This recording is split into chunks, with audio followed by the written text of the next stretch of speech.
coaches, volunteers, and staff who constantly set a high bar of excellence. We have a 10-year-old son. 10-year-old daughter. Sorry, Aubrey. Aubrey. We have a 13-year-old son and a 17-year-old son. That's Aiden and Evan over there. And for the past 12 years, starting when my oldest son was just 5 years old, far before I even thought about working at Detroit PAL, I could always depend on Detroit PAL for affordable programs from soccer for my sons, Aiden and Evan, to reading, tutoring, and golf for my daughter, exposures that help transform and shape their confidence on the soccer field. Aiden and Evan, I can remember when they first made their first goal, and the confidence shot through the roof, and it hasn't come down since. And Aubrey, just getting exposure to the person who holds the world record for the long drive in golf, and then coming to me afterward and saying, "Mom, I want to be the greatest golfer in the universe," because of the exposures that they've been able to gain through Detroit PAL. I'm thankful for the programs like the Drones Apprenticeship Program that is a part of our strategic partnerships that Evan has been a part of for workforce development training and earning certificates in Lean Six Sigma, OSHA 10 certifications, blueprint reading, and others that have helped my son develop as a young man. I'm often in talks with my children for feedback and kind of surveying them. They kind of act as my guinea pigs on what type of programs to provide to other youth. I asked Aiden what he wants to be when he grows up, and he said he didn't know before, but now he can see himself as an entrepreneur because of the week he spent learning about the business model canvas at Northwood University. The partnerships that we engage in allow our organization to stay true to our mission and focus on what we do best. That's community engagement with police through sports programming and providing resources for Detroit youth. Sharing the love of sports is enough, but Detroit PAL is more than the 13 sports we offer for boys and girls. We're taking advantage of the opportunity to leverage the gathering effect of sports and maximize the community resources and align youth to the expertise of our partner organizations, teaching them to compete on the field and off the field in their education, internships, and careers. The work is not just a nice to have, but it is a must have in our community. And I want to thank Governor Whitmer and her state administration for supporting Detroit PAL as we genuinely work to help youth find their greatness. Please join me in welcoming to the stage one of our biggest supporters, Governor Gretchen Whitmer.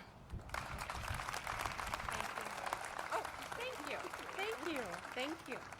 All right, well, thank you, Maria, and Mayor and County Exec. So glad that we're all here.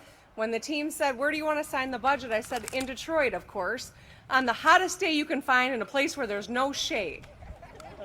I'm so glad to be here with all of you today.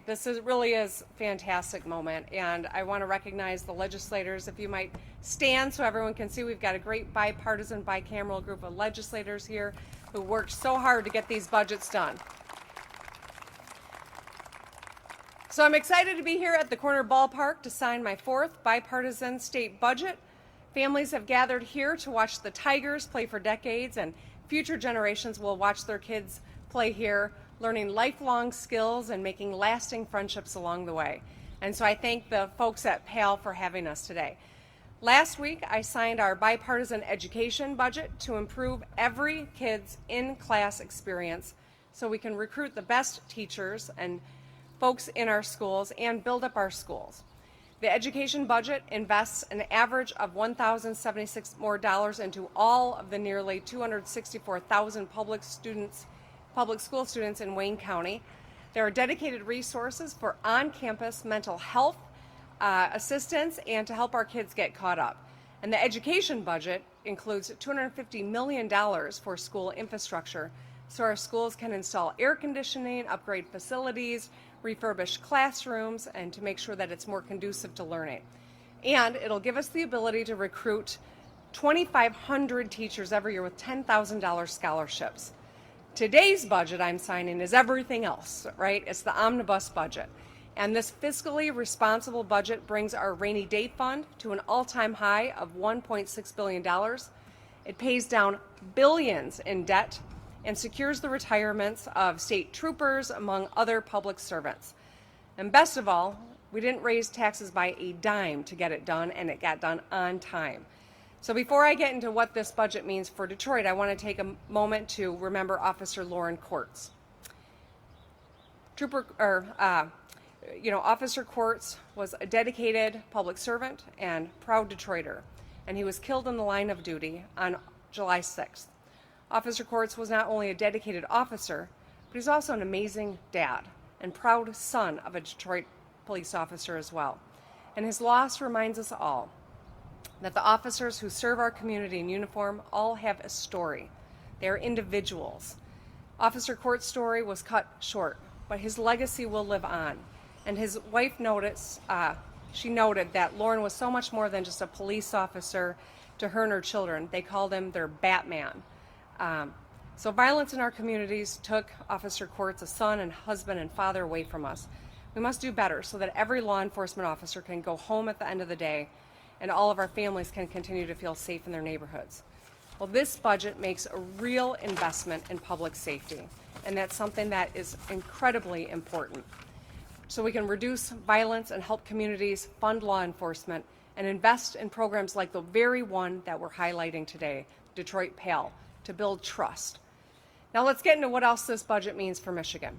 Simply put, it invests in people, it unleashes Michigan's potential, and it funds key projects. First, people. Two top-of-mind priorities for every Michigander is public health and public safety, and this budget invests in both. We all want to bring down crime and keep our families safe, and this budget gets it done by funding local law enforcement and first responders. And to better public health, the budget improves dental care access for Michiganders enrolled in Medicaid, cleans up contaminated sites, speeds up lead service line replacement, and funds construction of a new psychiatric hospital for the state, expanding mental health services capacity. And next, I want to talk about Michigan's potential.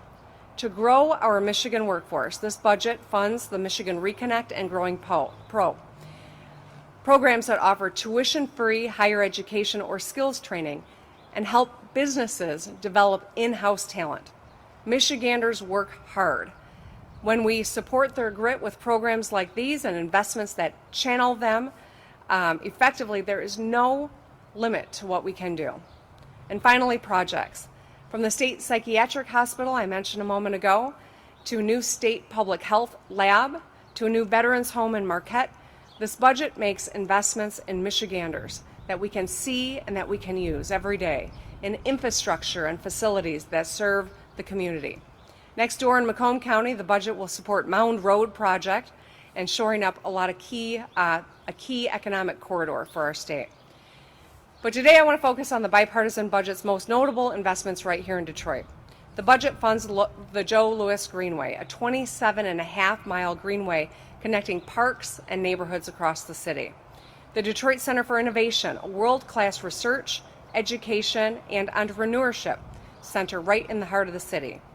A cancer institute at Wayne State, where life-saving breakthroughs will be made, and a significant investment in the Detroit Medical Center's Children's Hospital and psychiatric ward to expand capacity and serve more patients. Facility improvements at the Wayne Port Authority to streamline trade, and a global talent initiative to bring skilled entrepreneurs, professionals, and students from around the world to the city of Detroit. The Sickle Cell Center and the Ruth Ellis Center to improve health outcomes, and Eastern Market, the Detroit Historical Center, Michigan Science Center, Charles Wright Museum, the downtown boxing gym to improve the quality of life, just to name a few. But we're here at the corner ballpark because the bipartisan budget funds and expands the Detroit PAL program. I've heard about the Detroit PAL program from so many people, from Detroiters, from local officers, from members of my staff who are alums. And as was mentioned earlier, that includes the Lieutenant Governor, also an alum of Detroit PAL. Detroit PAL changes children's lives. Thanks to the tireless dedication of thousands of volunteers and parents, this is a range of programming that is made available, from sports to enrichment to mentorship. And Detroit PAL is a testament to what's possible when local law enforcement and the community partner up. Local officers who work hard protecting public safety, volunteer their own free time to support the community. They coach teams, they serve as role models, they build trust, all while offering children a safe place to play and to grow. So this is truly a remarkable program here, and I'm proud that this budget will help it grow and serve more children. Detroit's most powerful asset is, of course, its people, especially our youngest people. The program will help them thrive and strive for excellence in sports, at home, and in the classroom. In September 2009, nearly 13 years ago, Time magazine ran a special report called The Tragedy of Detroit. Recently, Detroiters have written a very different story. Last August, when the World Economic Forum established a new global center for urban transformation headquartered in the city of Detroit. Last October, Apple launched a developer academy to help students and entrepreneurs pursue their high-tech dreams right here in Detroit. In February, Ford and Google announced revitalization of the Michigan Central Station and construction of a new mobility innovation district right here in Detroit. In March, the NFL announced the 2024 draft will be right here in Detroit. In the budget that I will sign today, we funded the Detroit Center for Innovation, the world-class high-tech education and entrepreneurship center to develop talent and create jobs right here in Detroit. And last week, 12 years, 9 months, and 26 days after that Time magazine cover, Detroit was named one of the world's 100 greatest places of 2022 by Time magazine. The remarkable work that's happening here. And the leaders behind me are absolutely pivotal to making sure that that happened. The truth is, Detroit is on the rise because of Detroiters. The energy here is undeniable. You can feel it. The city is buzzing with life, from vibrant Saturday nights downtown, calm Sundays on Belle Isle, to state budget signings on Wednesdays at the Pale Diamond. We're turning heads here in the Motor City, showing the world and each other what we are capable of when we come together to get things done. Detroit versus everybody is more than a slogan on a hat or a t-shirt. It's an earned attitude of resilience, of pride, and that spirit lives right here in all of you.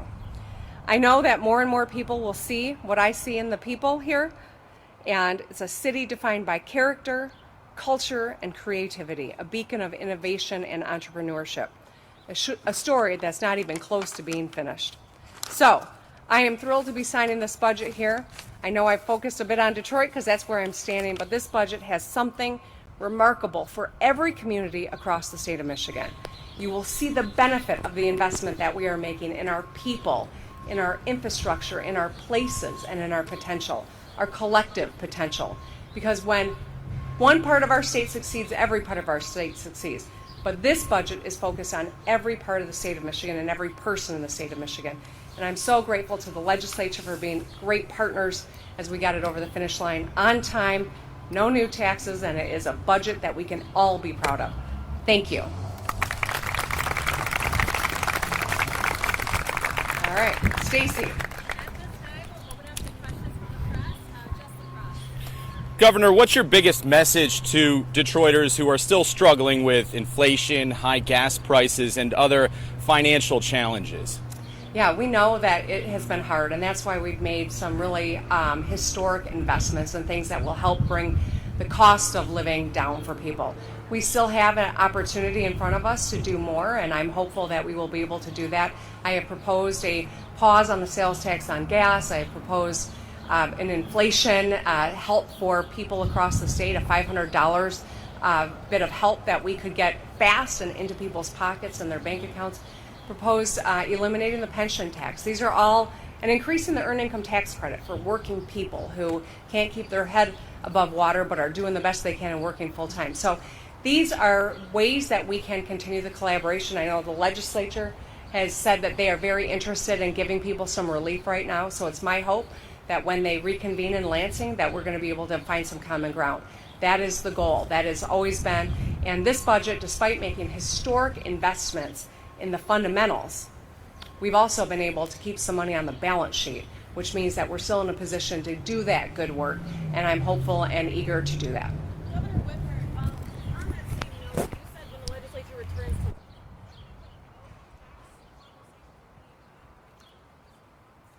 No, we have an open dialogue. The budget director continuously is working with the legislative leaders and legislative staff.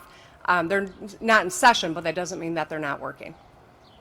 I've talked to a lot of legislators and super excited about the price tag of this number of historic investments on the session. Disadvantaged departments and everything. See that it's been 2 years of these historic investments aren't going to be historic investments. I'll ask the budget director to talk a little bit about that. But Eric, we've been very strategic in ensuring that one-time dollars are not used for ongoing expenditures. And as we see this budget has continued to grow, it couldn't come at a more important time as we're trying to recover from COVID and help make communities where small businesses can thrive and invest in our kids to get them back on track and in their schools and in our educators. So we've been strategic. We've also made a record investment in our rainy day fund. That's something that we thought was very important. And as you probably know, even in the midst of all of the incredible challenges that we've had to confront, we have seen our credit rating got increased by 2 different agencies, upgraded by 2 different agencies. So it shows that this strategy really is important and it's working. We've got, we aren't out of the soup. We are bracing for what may be tough times ahead, but I think the prudent way that we've designed this budget will help us sustain those fundamental investments and be able to really put Michigan on a long-term path for prosperity. Anything you want to add, Budget Director? You've done well. Okay. Go ahead.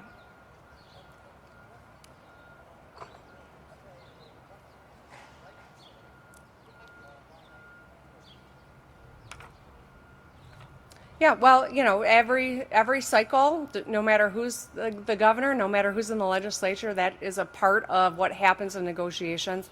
I don't think that there were any surprises there. I'm sorry, what?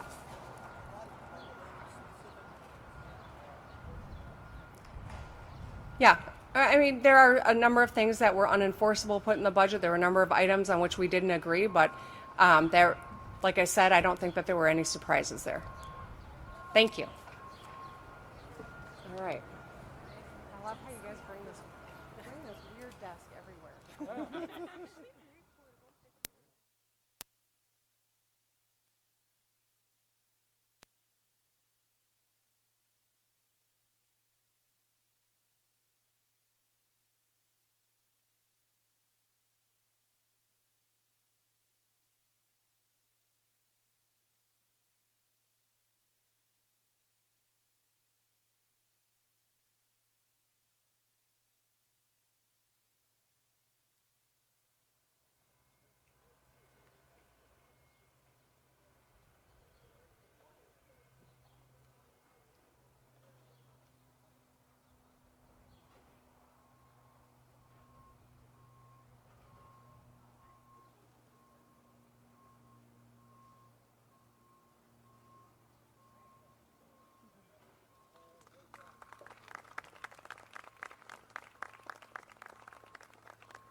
All right, folks, if at this time we could have you move to your numbers to get our photo line. Number 2 starts at Julia E. over there in the striped dress waving her arms, and number 6 goes to the back with our other Julia also waving her arms back there. We'll move you through here pretty quickly so we can get you out of the heat. Thanks so much.